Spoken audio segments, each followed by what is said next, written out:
मित्रांनो नमस्कार. भिवंडी वाडा मनोर हा जो रस्ता आहे हा अक्षरशः खड्ड्यात गेलेला आहे. ते 2010 ते 2025 पर्यंत हा रस्ता आम्ही चांगल्या प्रकारे करू शकलो नाही. हे खरं तर आमचं दुर्दैव आहे, आमचं अपयश आहे. आणि हा जो रस्ता आहे हा खऱ्या अर्थाने आता ठेकेदारांसाठी एक चरत कुरण ठरलेला आहे. प्रत्येक वेळेस शासन निधी देतं, तो निधी खड्ड्यात जातो आणि हा रस्ता अक्षरशः प्रवास करण्यासाठी नालायक ठरतो. नालायक हा शब्द याच्यासाठी की त्याच्यापेक्षा दुसरा शब्द आता लोक उच्चारत नाही.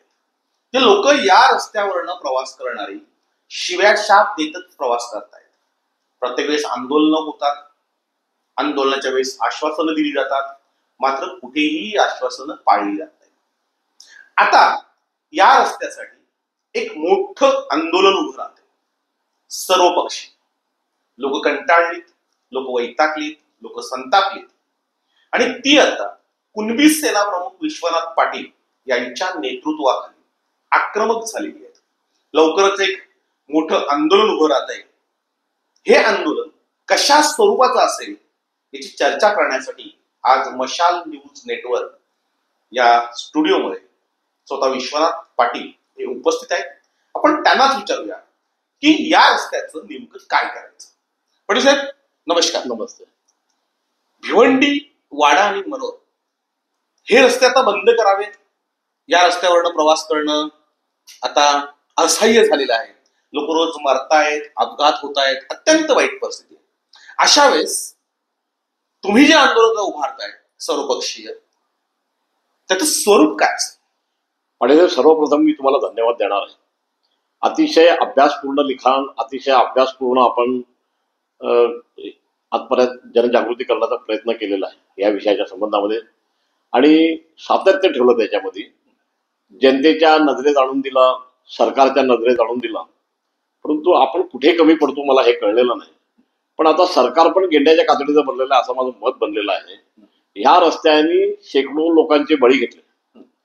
दुर्दैवाने आज अशी स्थिती आलेली आहे की लोक हताश आहेत, कोणाचा विश्वास राहिलेला नाही.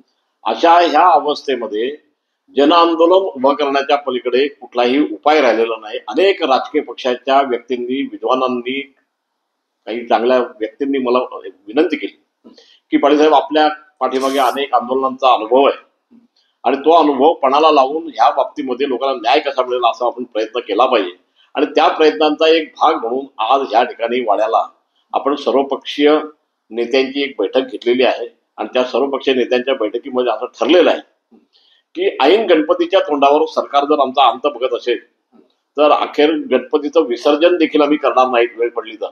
आणि मग गणपतीच्याच सगळ्या सणाच्या वेळेला जर कायदा सुव्यवस्था प्रश्न जर निर्माण झाला तर त्याची जबाबदारी आमची राहणार नाही, सरकारची राहील. कारण अतिशय नम्रपणे आम्ही आजपर्यंत आंदोलन केली सुरुवातीपासून. गेल्या 15 वर्षाचा इतिहास जर आपण बाहेर काढला तर हा रस्ता म्हणजे भ्रष्टाचाराचा कुरण बनलेला आहे, गटारगंगेमध्ये अडकलेला आहे भ्रष्टाचाराच्या. आणि आता परिसीमा झाली याच्यात.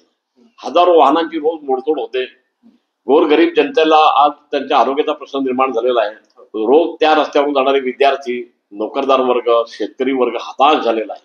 आणि ह्या हताश अवस्थेमध्ये आज जनता एकत्रित येण्याच्या मनस्थितीमध्ये पुन्हा आलेली आहे. आणि त्याच्यातून हे जन आंदोलन उभं करण्याच्या बाबतीमध्ये आमचा एक प्रामाणिक प्रयत्न आहे. तो निश्चितपणाने यशस्वी होईल आणि त्याच्यात यश मिळेपर्यंत आम्ही मागे हटणार नाही असं आम्ही ठरवलेलं आहे. कधी करणार आहात? आम्ही साधारणपणे असं ठरवलं आहे की या जिल्ह्याचे जे पालकमंत्री आहेत ते अनुभवी आहेत. गणेश नाईक साहेबांना माझी एक खाजगी भेटीमध्ये मी त्यांना जाऊन भेटून या रस्त्याच्या संबंधामध्ये पूर्ण माहिती दिली. ते आपल्याला कल्पना आहे या विषयाच्या संबंधामध्ये. आणि त्यांना एवढ्या गंभीर विषयाकडे हे लक्ष वेधल्यानंतर देखील आता ह्या ठिकाणी कंत्राटदाराची हातबलता म्हणायची, सरकारी नोकरशाह जे आहेत ते गेंड्याच्या कातडीचे आहेत असं म्हणायचं, की लोकप्रतिनिधींची हातबलता काही आहे का, असाही विषय तयार झालेला आहे. आणि त्यामुळं आज रोजच्या रोज ह्या रस्त्याची परिस्थिती अतिशय खराब होत चाललेली आहे. खरं म्हणजे एसटीचे कर्मचारी कशा गाड्या चालवतात त्यांनाच माहीत आहे. एखादा ड्रायव्हर जर त्या रस्त्यावरून आला तर दुसऱ्या दिवशी त्याला तू गाडी चालव असं म्हणणं धैर्याचं ठरतं. आज केवळ ह्या रस्त्याचाच नाही विषय, तर ठाणे आणि पालघर जिल्ह्यातले अंतर्गत सगळेच रस्ते उखडून निघालेले आहेत.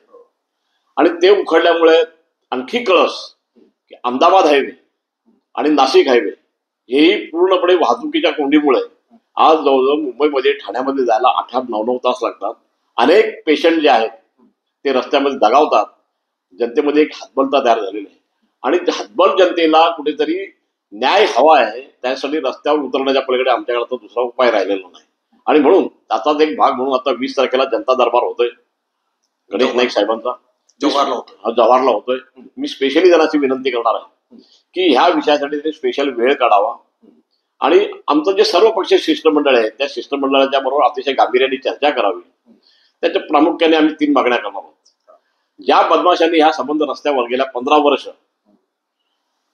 भ्रष्टाचार केलेला आहे, कोट्यावधी रुपयाचा भ्रष्टाचार केलेला आहे, त्या भ्रष्टाचाराची SIT चौकशी झाली पाहिजे. एक मागणी.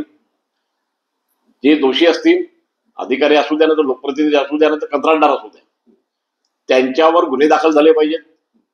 त्याचबरोबर मुख्यमंत्र्यांनी या संबंध मुंबईच्या लगत असलेल्या दोन्ही जिल्ह्यांचा कॉग्निझन्स घेऊन त्याच्यावर पोलीस रिपोर्ट असतील मुख्यमंत्र्यांकडे, त्यांनी ताबडतोब वाहतुकीची कोंडी, उखडलेले रस्ते आणि विशेष करून हा जो रस्ता आहे आपला भिवंडी वाडा बहुचर्चित रस्ता, ह्या रस्त्याच्या संबंधामध्ये उच्चस्तरीय बैठक तातडीने घेऊन हा रस्ता दुरुस्त कसा करता येईल ते पाहिलं पाहिजे. गेल्या 8 दिवसापूर्वी कंत्राटदारांनी असं म्हटलंय की मी खड्डे भरू शकत नाही, मी हतबल आहे, माझ्याकडे डिझेलला पैसे नाही. हकालपट्टी करा त्याची, दुसऱ्याला कोणतरी कंत्राट द्या. आणि आता दुसऱ्या याला त्याला कंत्राट देण्यापेक्षा मोठ्या कंपनीला कुठल्या तरी कंत्राट द्या, तर तो रस्ता होऊ शकेल असं आम्हाला वाटतं. LNT सारख्या मोठ्या कंपन्या आहेत. तुम्ही ज्या कंत्राटचं नाव घेतलं ईगल इन्फ्रा, उल्हासनगरची कंपनी, त्याला 801 कोटींनी तो रस्ता दिलायच ना. 800 आम्ही श्रीफळ फोडलं होतं त्याचं. त्यावेळेला आम्हाला अशी कल्पना होती की स्वतः कपिल पाटील साहेबांनी त्याच्यामध्ये इनिशिएटिव्ह घेऊन त्या रस्त्याचा संबंध मंजुरी वगैरे काढली होती. फार वेगवान रस्ता बनेल असं आम्हाला वाटत होता, परंतु ते अशा आता आम्हाला फोड ठरलेले. पूर्णपणे ह्या रस्त्याचं काम ठप्प झालेलं आहे. आता जे खड्डे भरवण्याचं थातूर काम चालू आहे, केवळ गणपतीच्या सणामध्ये क्षोभ होऊ नये, तो क्षोभ कुठेतरी हे पुढे ढकलून राहिलेले आहे. परंतु आता आम्ही असा इशारा देणार आहोत. एकतर आम्ही जनसभा घेण्याचा विचार करतो, भर रस्त्यामध्ये वाहतूक थांबवून आम्ही जनसभा घेऊन इशारा सभा घेणार आहोत. कारण 4-5 दिवस गणपतीचे आहेत, शासनाच्या याच्यावर पण ताण येऊ नये ही आमची भूमिका आहे. ऐन गणपतीच्या सणामध्ये पुढे कायदा सुव्यवस्थाचा प्रश्न निर्माण होऊ नये ही आमची प्रामाणिक भूमिका आहे. परंतु सरकार जर आमचा अंत बघत असेल आणि काहीच करायला बघत नसतील, कारण आता ह्या रस्त्यावर प्रवास होऊच शकत नाही ही स्थिती आहे. आणि दुसऱ्या रस्त्याने जाण्याचा प्रयत्न केला, हायवेने जाण्याचा प्रयत्न केला, अहमदाबाद हायवेने जाण्याचा प्रयत्न केला, इकडून नाशिक हायवेने जाण्याचा प्रयत्न केला, 8-9 तास वाहतुकीच्या कोंडीला तोंड द्यावं लागतं. कुठेतरी मुख्यमंत्र्यांनी ह्या विषयामध्ये अतिशय गांभीर्याने पालघरला येऊन त्यांनी मिटिंग घेतली पाहिजे या विषयाची, असं मला वाटतं. किती लोक सहभागी होती किंवा कोणते पक्ष सहभागी होते याच्यामध्ये? सर्वच पक्ष जे प्रचलित पक्ष आहेत, मी तर इव्हन भारतीय जनता पक्षाच्या, शिवसेनेच्या सगळ्याच कार्यकर्त्यांना अशी विनंती करणार आहे की प्रत्येक पक्षाकडे आपण राजकारणातून पाहू नये, राजकारणाच्या पलीकडे जाऊन त्याचा विचार केला पाहिजे. याचं कारण असं आहे का आता पण शेकडो लोकांचे, निरपराध लोकांचे बळी गेलेले, त्यांचे संसार उद्ध्वस्त झालेले आहेत. अत्यंत गोरगरीब लोकांनी धंद्यासाठी गाड्या घेतलेल्या आहेत, त्यांच्या गाड्या उद्ध्वस्त झालेल्या आहेत आणि वाहनांचं पण प्रचंड प्रमाणात नुकसान होतं. शासकीय गाड्यांचं नुकसान होतं, खासगी लोकांचं नुकसान होतं.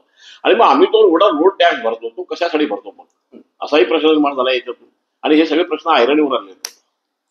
प्रेक्षको, वाडा भिवंडी मनोर या रस्त्यासाठी आतापर्यंत अनेक आंदोलनं झाली. प्रत्येक आंदोलनाच्या वेळेस शासकीय अधिकारी तोंडाला पानं पुसण्याचंच काम करत आहेत. आता एक निर्णायक आंदोलन उभं राहत आहे. या आंदोलनाला तरी यश येत आहे का हे आपण